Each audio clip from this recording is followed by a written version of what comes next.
जय हिंद, जय भीम, जय शिवराय. हा व्हिडिओ विशेष करून मी मनसे सैनिक म्हणा, राजसाहेब ठाकरे यांच्यासाठी बनवत आहे. राजसाहेब हा जर व्हिडिओ तुमच्यापर्यंत सोशल मीडियाच्या माध्यमातून जर आला, तुमच्यापर्यंत पोहोचला, तर कृपया करून याची दखल घ्या. कारण हा चॅनलच मुळात मी विशेषतः आपल्याला भेटण्याच्या उद्देशानेच सुरू केलेला आहे. कारण मी आपले पदाधिकारी गजानन काळे, नितीन सरदेसाई, अविनाश जाधव, संदीप देशपांडे,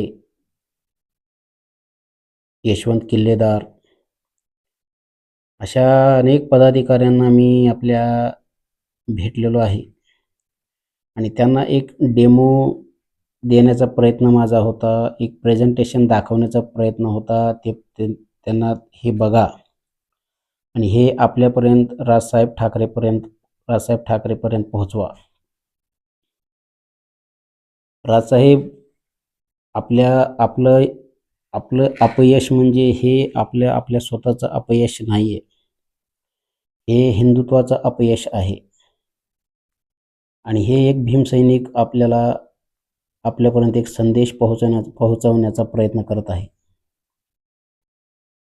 बाळासाहेब, इस्लामिक जिहाद हा खूप डेंजर प्रकार आहे. त्याला जर उत्तर द्यायचं असेल तर एक लक्षात घ्या, आपल्यासारख्या नेतृत्वाची खूप गरज आहे. पण आपण चुकत कुठे आहात किंवा आपल्याला काय केलं पाहिजे हे याची कल्पनाच नाही आहे. बाळासाहेब, आपण काय करू शकता, आपली एक क्षमता ओळखा. जेव्हापासून मी हिंदुत्वाकडे वाटचाल केली राजसाहेब, तेव्हा आपल्याकडे बघण्याचा दृष्टिकोन माझा बदलला. मी ज्या दृष्टिकोनातून आपल्या व्यक्तिमत्वाकडे बघतो, आपल्या शैलीकडे बघतो, तर ती माझी दृष्टिकोन वेगळा आहे. त्या दृष्टिकोनातून आपली प्रतिमा जी आहे ती अफाट आहे, खूप वेगळी आहे. आणि त्या अनुषंगाने एक डेमो, एक प्रेझेंटेशन, एक संघटनात्मक ढाचा आणि रणनीती की आपण याच्यावरती एक कोणकोणत्या मुद्द्यावरती काम केलं पाहिजे आणि आपल्याला कोणत्या एक रणनीती समजावण्याचा अशा प्रकारे आपल्याला मी समजावू शकत नाहीये. परंतु मी काय सांगत आहे की आपल्या जे पदाधिकारी ज्यांची मी नावे घेतली त्यांना एक लॅपटॉपद्वारे एक प्रेझेंटेशन मी देणार होतो, पण आपले पदाधिकारी समजूनच घेत नाहीत. वैतागलो, अक्षरशः मी थकलो त्यांच्या पाठी पळून. लवंडे ही एक सिरीजच मी बनवणार आहे की आपण एकदा आपल्या भाषणात म्हणाला होता संजय राऊत यांना उद्देशून की लवंडे या शब्दाचा अर्थ की विठ्ठलाच्या आजूबाजूलाच लवंडे आहेत, पण खरे लवंडे आपल्याही आजूबाजूला आहेत. राजसाहेब, जर आपल्या पदाधिकाऱ्याकडे कोणीतरी एक व्यक्ती लॅपटॉप घेऊन येतो, काहीतरी दाखवण्याचा प्रयत्न करतो, जर एक तास जर तुमच्या पदाधिकाऱ्याकडे नसेल तर ती जनतेची कामे काय करणार आहेत, लक्षात घ्या.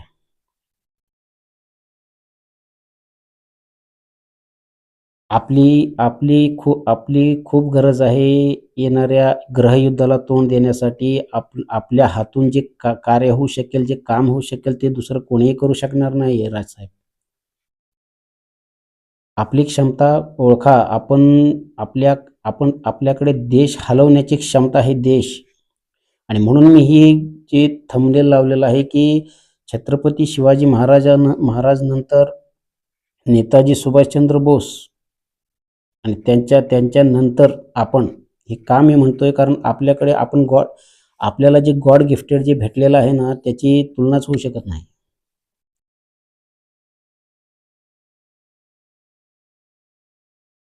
म्हणून सांगण्याचं तात्पर्य काय आहे की एक लक्षात घ्या की आपल्याकडून जे होऊ शकतं, आपल्याला केवळ 4 गोष्टीवर लक्ष केंद्रित करायचं आहे. राजसाहेब, त्याच्यानंतर 2 ते 3 वर्षामध्ये येणारं राजकारण पूर्ण ढवळून निघालेलं असेल, बदललेलं असेल.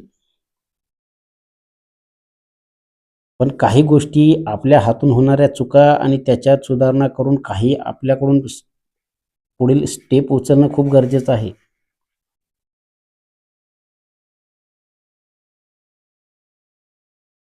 राजसाहेब, आपण एक आपल्या सभेमध्ये किंवा कुठेतरी म्हटलं होतं की आपला पुनर्जन्मावरती विश्वास नाहीये.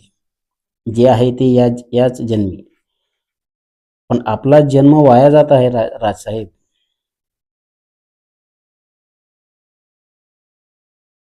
एक लक्षात घ्या, आपला जन्म वाया जात आहे. आपल्या हातून खूप काही होऊ शकतं. आपल्याला स्वतःला कल्पना नाही आपण काय करू शकता, आपल्याकडून काय घडू शकतं. एक लक्षात घ्या राजसाहेब, RSS एवढं मोठं संघटन आहे, विश्व हिंदू परिषद आहे, त्यांच्या वेगवेगळ्या संघटना आहेत. पण आपल्या शैलीत ज्या शैलीत आपण बोलता, जी आपल्याकडे पर्सनॅलिटी व्यक्तिमत्व आहे, त्याची तुलना RSS एवढ्या मोठ्या संघटनेकडे एकही नेता नाहीये की आपली तुलना तिथे होऊ शकेल. एवढं मोठं संघटन आणि एक त्यांच्याकडे नेता किंवा व्यक्ती नाहीये जे आपली बरोबरी करू शकेल.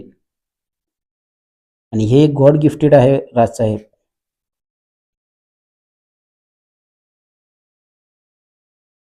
मला RSS BJPचा विरोध करायचा करा.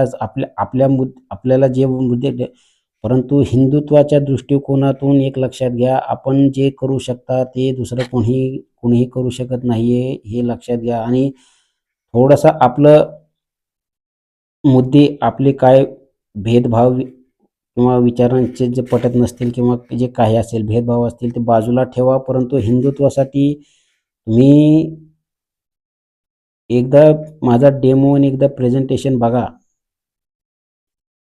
तुम्ही महाराष्ट्राच्या 35-36 जिल्ह्यामध्ये तुम्ही आपलं वर्चस्व स्थापन करू शकाल.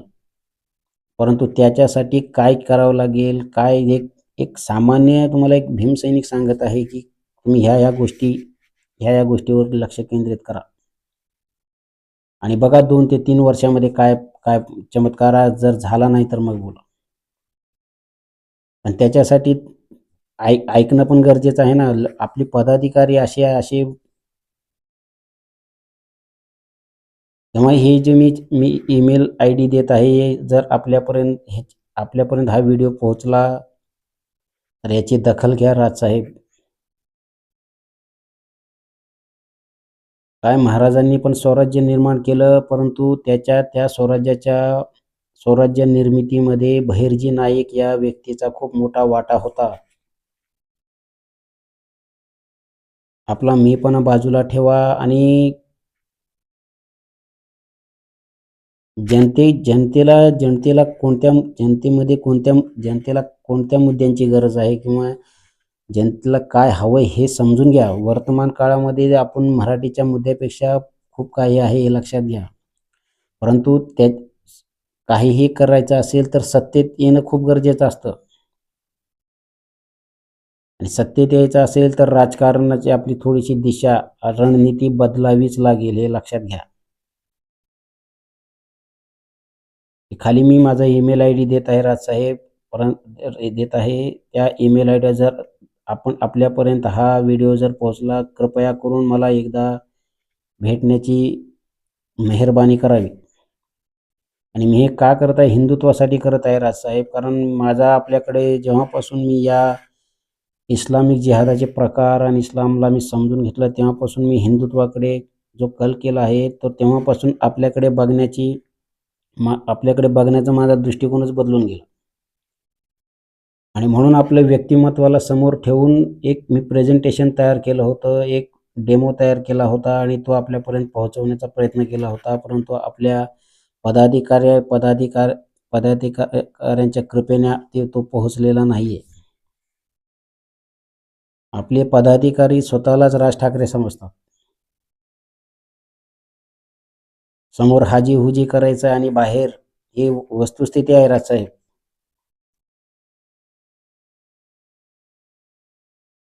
त्या हिंदुत्वाला आणि इस्लामिक जिहादाला जर तोंड द्यायचं असेल तर आपल्याकडून जे काम होऊ शकेल त्याच्यात त्याला प्राधान्य द्या राजसाहेब, प्राधान्य द्या. कारण हे देह सोडून जाताना आपल्याकडून काहीतरी विशेष झालं पाहिजे याची जाणीव ठेवा. आणि एक लक्षात घ्या, तुम्ही जे करू शकता ते दुसरं कोणीही करू शकणार नाही, ही वस्तुस्थिती आहे.